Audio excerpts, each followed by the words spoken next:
Museum Music by Edward Skeletrix just came out, and I can't lie, this is definitely the best album of 2025 so far. It's only been one day, but this is going to be one of the albums that's thought of as a 2025 album because this is just insane. Like, in my opinion, I see this album as kind of like a concept album of Edward criticizing the modern world, criticizing consumerism, criticizing drugs, criticizing the reliance on like a plastic body to feel something, and the reliance on like modern society to feel so disconnected from the world because of things like social media, which is also criticized on a lot of songs. It really is Edward reflecting on the world and saying our world is so much disconnected even as we are so connected together because of all these things, because of the commercialization of a lot of these things.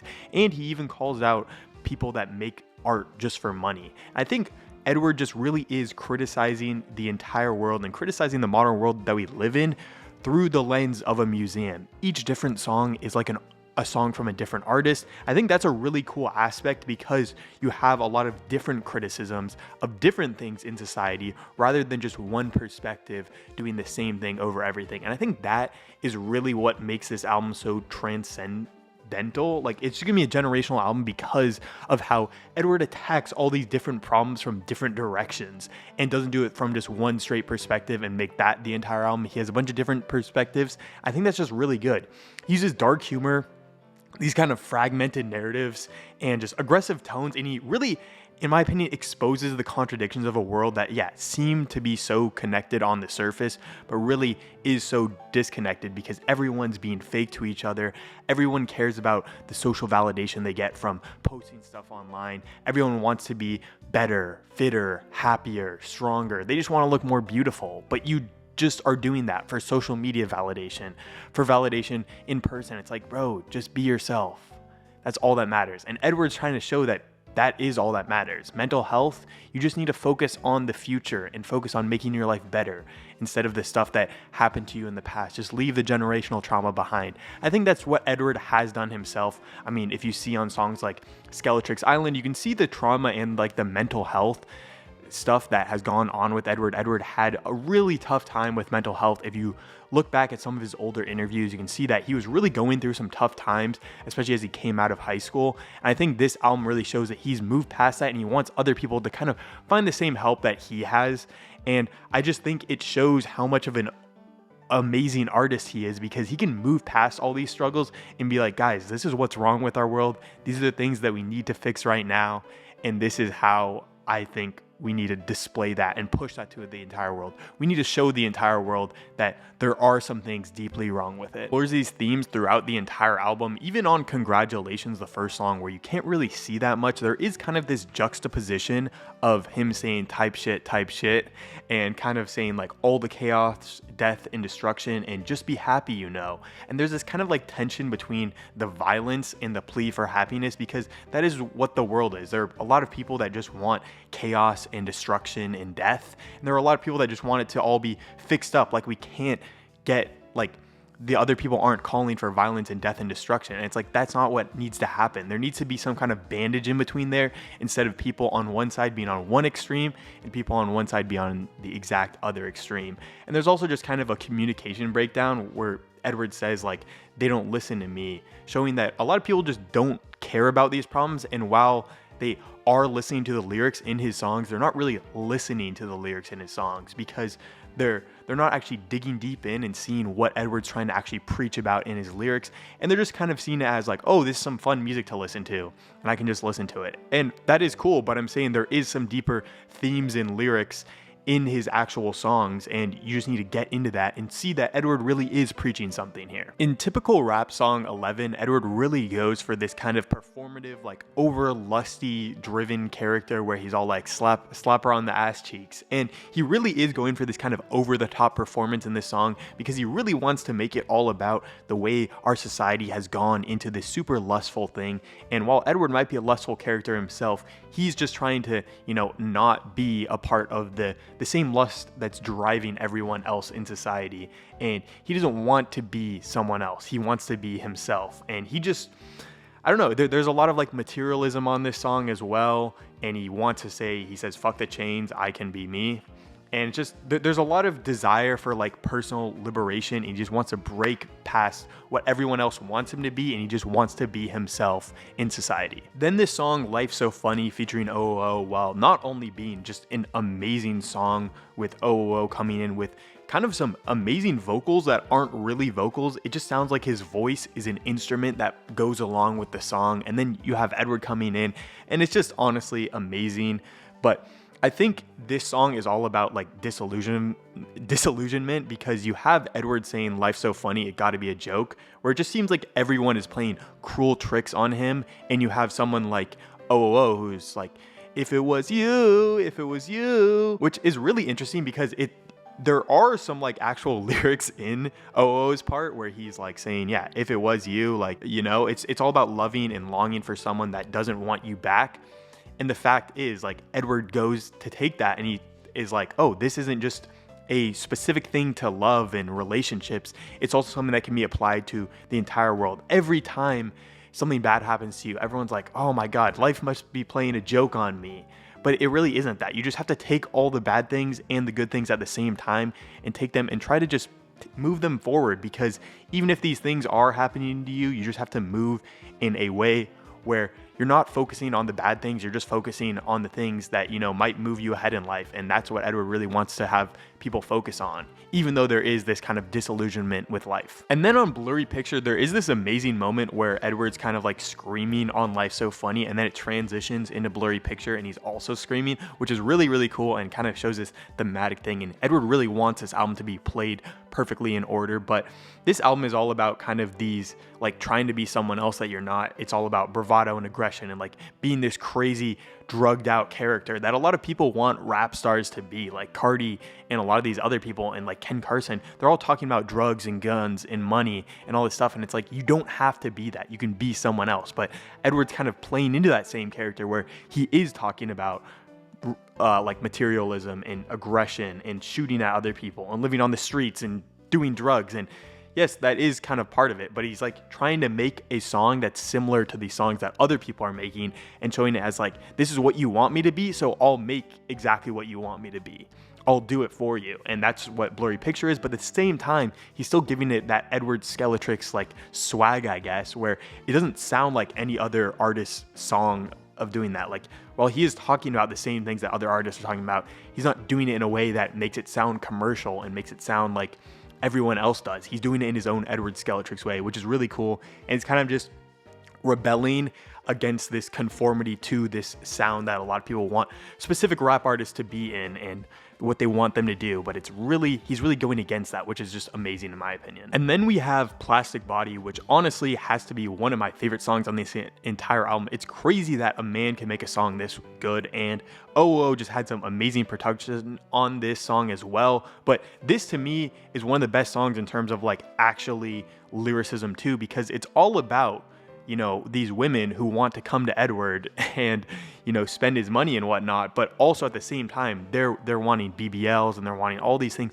from Edward, and he's like, fuck it, just put the BBL on my will. And like, he's talking about when he dies, he wants all these people to have all this money from him. It's just really interesting to see how Edward mixes both like comical lines of saying like, put the BBL on her will, while also having this song about like body imagery and the way people really want to fit into something that they see online and something that they want to be. But it's really just like, you have to kind of take solace in just who you actually are and move on from what you see in the future and in the past, and just be yourself, bro. You don't need to be anyone else. And Edward's really confronting that in this song, because he's like, you guys can do that. And even though you're going to therapy and using these drugs, they're not going to actually heal the generational trauma that you have in your heart. And then moving on to the next song, Shop at Neiman's. I'm not going to say the rest of the song because I might get demonetized for that. But this is all about consumer culture and consumerism.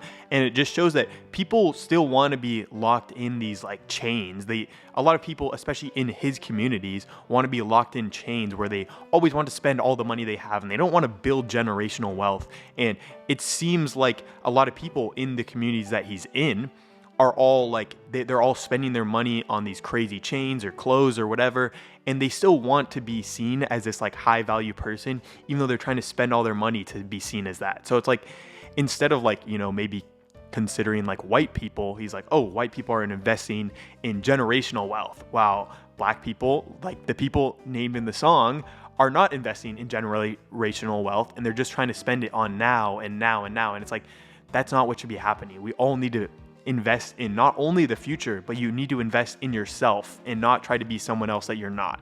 And I think that's what Edward's really trying to show in this song. It's like, you don't need to conform to everyone else and fall into the consumerism culture. You just need to be yourself and just be fine with whatever happens in that realm. And then typical rap song 12 is just a crazy song because he reuses the beat from Z06, which is amazing. But this is also kind of very similar to the song Blurry Picture, where he's just kind of going in on these very similar to other rappers like lyrics. But at the same time, there's also these kind of interesting emotional detachment moments where he's trying to, still be a gangster, but he's still having like some moments where he just doesn't want to be a gangster, and he wants to be away from the culture and the society and what all these other people are trying to do. It's like he's trying to be away from what everyone else is trying to do, and he's trying to do his own thing. And I think this is really what's showing on this album, where he is trying to be materialistic and a violent person, but he's not actually that in real life, and he's actually just a normal dude trying to make some music. And I think that's what this song really shows, that he's not trying to be all these other artists, even though he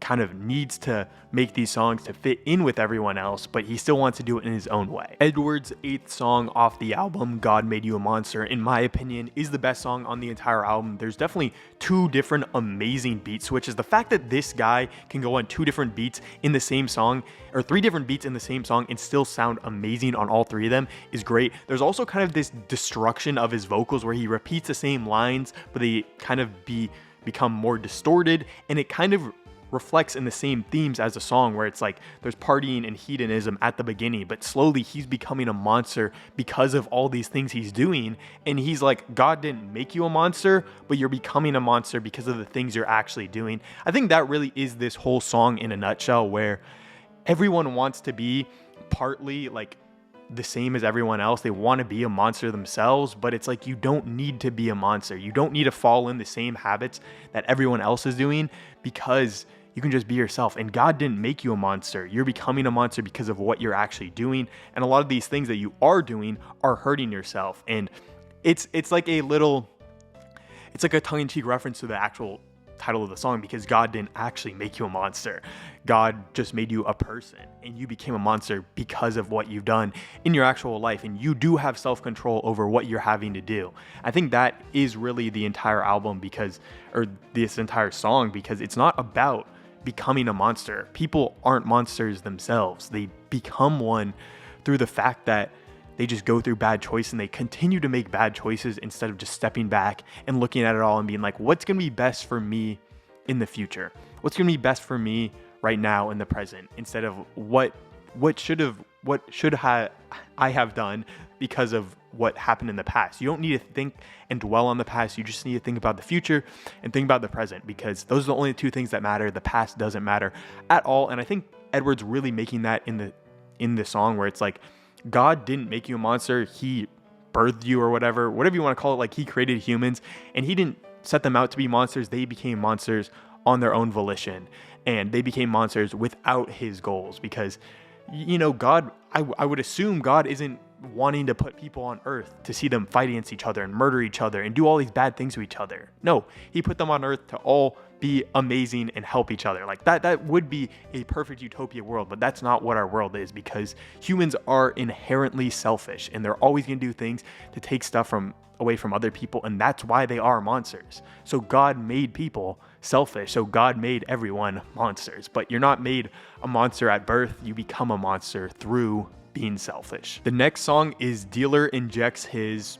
I'm not going to say the rest of the words just because they are kind of crazy, but this song, Edward's going extremely aggressive. He's going fully into the criminal side, materialism, luxury, emotional detachment. Talks about a lot about drugs in this. But this song is also really interesting because it really is this kind of, performative masculinity thing where it's all about violent rhetoric and bragging about wealth and comparing himself to these cultural icons and saying he can still sing like Beyonce, but he's also like Batman in there, and he's just trying to be something that he's not. And this just really is a very interesting song because it's all about these aggressive and boastful tones and presenting a persona that celebrates the lifestyle of crime, luxury, and emotional detachment. And being right after the song God Made Me a Monster, he's really embracing this monster personality that he gave himself in the song before, where he is the monster now and he's gonna be that for the rest of the album. And then the next song comes in and it's Skeletrix Island. This is one of Edward's most critically acclaimed songs and almost everyone likes it. And while a lot of people probably don't like it being on the album because it is a song from over a year and a half ago, this is one of Edward's best songs, and it really goes into his mental health struggles, and it shows that someone trying to go into this full monster personality is probably going to have some mental health struggles because they're blaming people's heads off and doing a lot of things that probably aren't good for the normal person. And it just does go into the fact that someone in this position would be extremely isolated and no one understanding me. And even though you have a lot of money, where there's a line like, none of these bands understand me, where it's like, even though this person has, maybe thousands, tens of thousands, millions of dollars of wealth, none of those bands understand you. Only other people can really understand you. And he does go into the end of the song where it's like, I still fuck with you.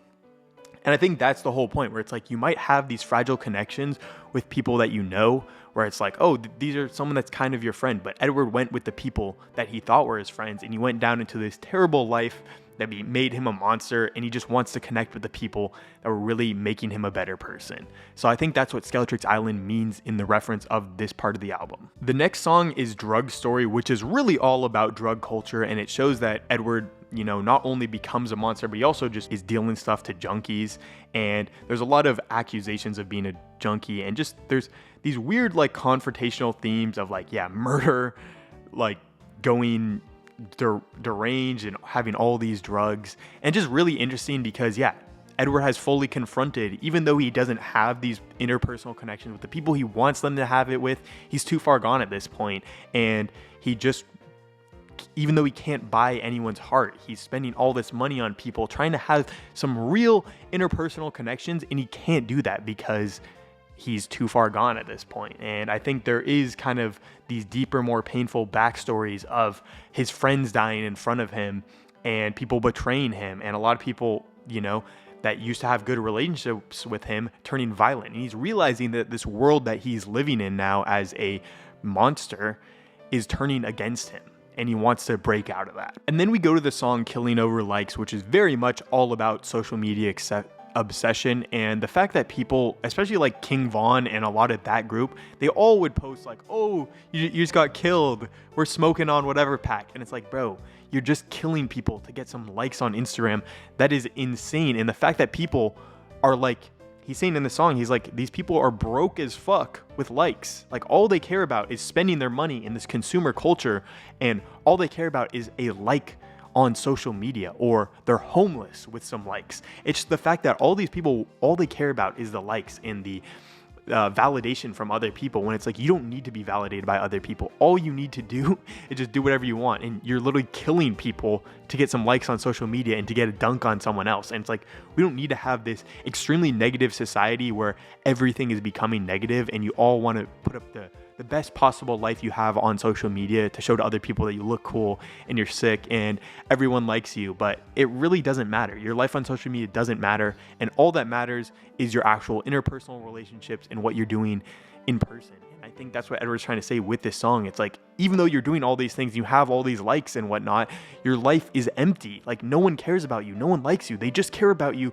because you're rich or you're killing people or whatever. It doesn't matter. But the likes aren't going to help you actually self-validate. Like, they're just helping you become emptier and emptier and become a shell of a person as time goes on. And then we go to the song Making Art for Money, which I think really encapsulates this entire album, where Edward isn't making this to make it for money. He sees a lot of people, especially right now in the rap game, they're just making songs because they know they can make money off of it. I don't want to call anyone out, but there are a lot of white rappers, especially this guy named Ian, who is reportedly known for making art for money, and he's not actually invested in the culture. Maybe he is, like, I don't want to speak on Ian, but a lot of people are saying that he's only in it to make money, and he's just a culture vulture, and he's just trying to do these things because he's making money from it. And I think this shows that Edward, yeah, he wants to be seen as a real artist. You see the museum music exhibition. He's doing stuff so differently from any other artist that this album isn't a thing made for money. I mean, most artists wouldn't really put out something like this if they're trying to make a ton of money. He's not putting out 15 commercial hits like someone like Drake. He's putting out a bunch of songs that kind of really relate to him and really show this example of museum music where it's 15 different styles on 15 different songs, all talking about pretty similar topics, but they're all doing it from a different perspective. And I think this is really where that kind of commercialization thing comes in, because Edward's not doing this as a route to a ton of success. I mean, maybe he will become super successful from this album, but his music isn't for every single person. His music is very specific to these people that are listening to his music, and they're really like, wow, they're connecting to it from the emotional perspective and the social perspective and whatever he's talking about in the lyrics. And that's what Edward's trying to do.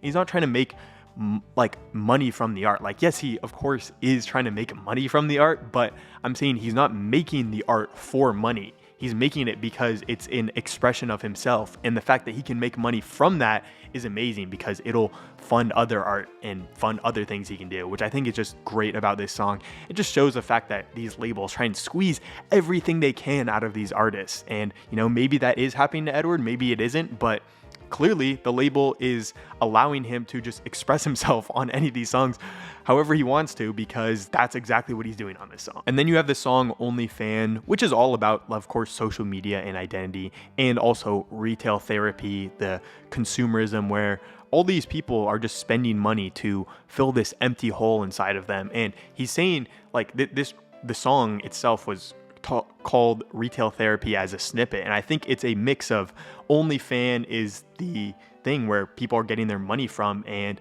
there's money coming from people paying for your body, which is kind of insane in its own right. I mean, sex work is a fine thing, but I'm saying the fact that people are paying for your body and then you're spending that money to fill an empty hole inside of you, it's just kind of crazy. And I think that's what this song is all talking about, where people really get into this hole of like, yeah, I need to be the coolest person, I need to have all this consumerism stuff, and it's like, you don't. You really just need to go away from that, and you'll seem so much more interesting. You're trying to fit into something that someone else is making for you, and you really just need to be yourself, and you're going to be so much better, so much cooler. And that's just going to be, I don't know, it's just an amazing way to do it. And I think Edward really, you know, taps into this song, the thing that commercialism and consumerism has really just ruined our society, as everyone wants to be cooler than the next person. They want to be richer than the next person. They want to have the better clothes than the next person. It's like, you don't need to do that.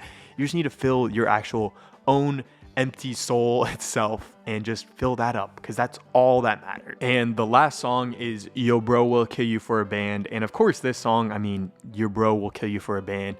It's all about how you have friends, you know, that might be sleeping with your girlfriend, or your girlfriend might be sleeping with your friends, or your friends might kill you for $1,000. It's all about these things kind of all coming to a head where, you know, when you do live this life where you're a monster, anyone can set you up and you shouldn't have trust for anyone. But that's not a life that most people should be living. People should want to trust in each other. They should want to love each other. They should want to have actual interactions with each other. And this song is just showing the exact opposite of that world, where people aren't, like, you shouldn't have trust in anyone, because your girl is going to cheat on you with your friend, and your friend is going to kill you for $1,000. So, you know, you shouldn't have trust with anyone in this world. And it's just all about these transactional relationships and kind of betrayal from the people closest from you, and just kind of this detachment from all the people that are close to you, and they're only close to you because of your money or because of these transactional relationships. And it's just really interesting that